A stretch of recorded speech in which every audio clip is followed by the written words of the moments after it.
মা তোমার নাম কি? জরিনা। কাকু এই মেয়েটার বাড়ি কোথায়? পাশের বাড়ি রহিম চাচার মেয়ে। ও ঠক ঠক ঠক ঠক, ঘরে কি কেউ আছেন? জি, আপনি কে? আমি স্প্রিং কুদ্দুস আলী ঘটক। দয়া করে দুয়ারটা খোলেন। আপনার নাকি একজন মেয়ে আছে খুব সুন্দর, জি নাম জরিনা।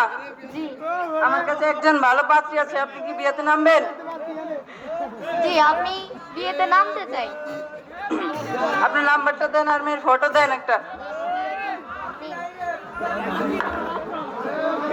এই জি দাদা।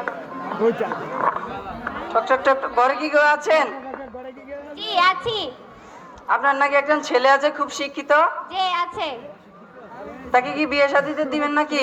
জি দিব। আমার কাছে একজন সেই মেয়ে আছে, কেমন মেয়ে খুব মেয়ে? সুন্দর। কেমন মেয়ে দেখি ছবি? নেন। কি গো, তোমার ঘটকে কি ছবি দিতে আছে? তোমার তোমারে কমো, তুমি খাড়ায় থাও। বুঝছো লেবা? খাড়ায় থাও।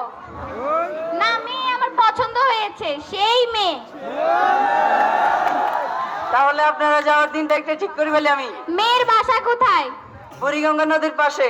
ও ঠিক আছে, আমরা যাবো মেয়ের বাসায়। তাহলে আমি দিনটা একটা ঠিক করি।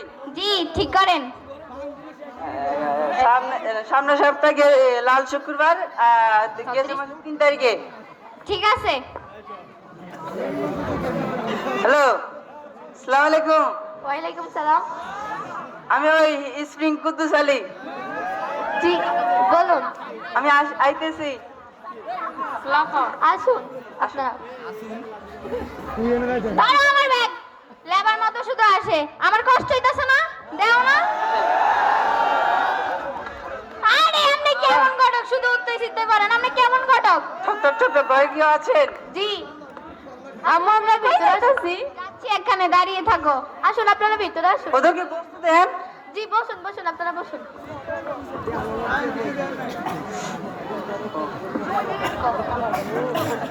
সবাইকে তো বসে দিলেন, আমাকে তো বসে দিলেন না। জি বসুন বসুন।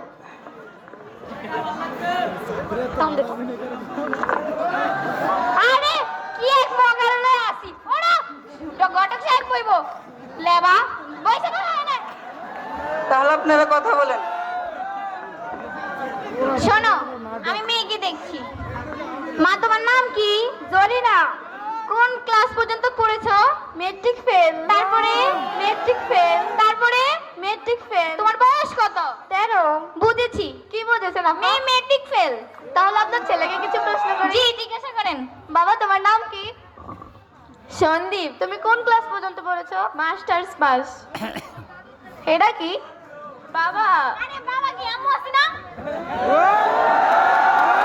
আম্মু, মেয়ের মা তো মাস্টার্স পাসই চিনে না। চিনিয়ে দিবে, বুঝিয়ে দিলে ঠিকই চিনবে।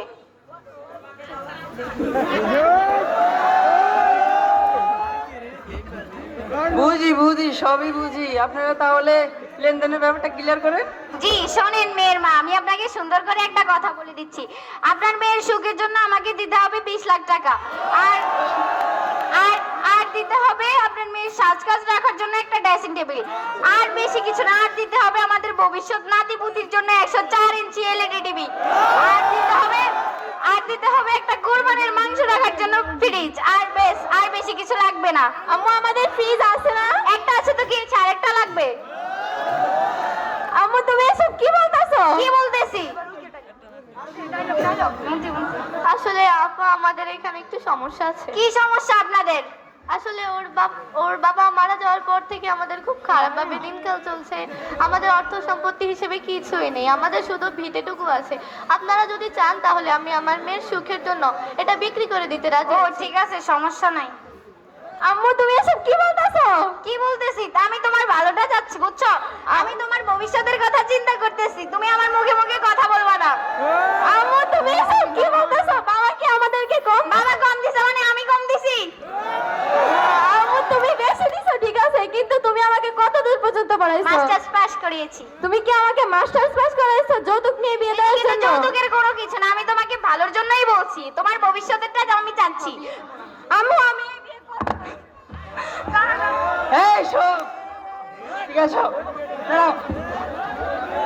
এই ছেলের মেয়ে, ছেলে তো বিয়ে করতে চায় না, কি বলেন? ছেলে বিয়ে করতে চায় না সেদিকে আমার আর কোনো কথা নেই, ছেলে যেহেতু বিয়ে করতে চায় না। এই তুমি কি বলো? হ্যাঁ নিশ্চয়ই, তুমি যা বলবে তাই তো হবে। আরে তুমি যা বলবে তা মানে আমি যা বলবো তাই হবে। হ্যাঁ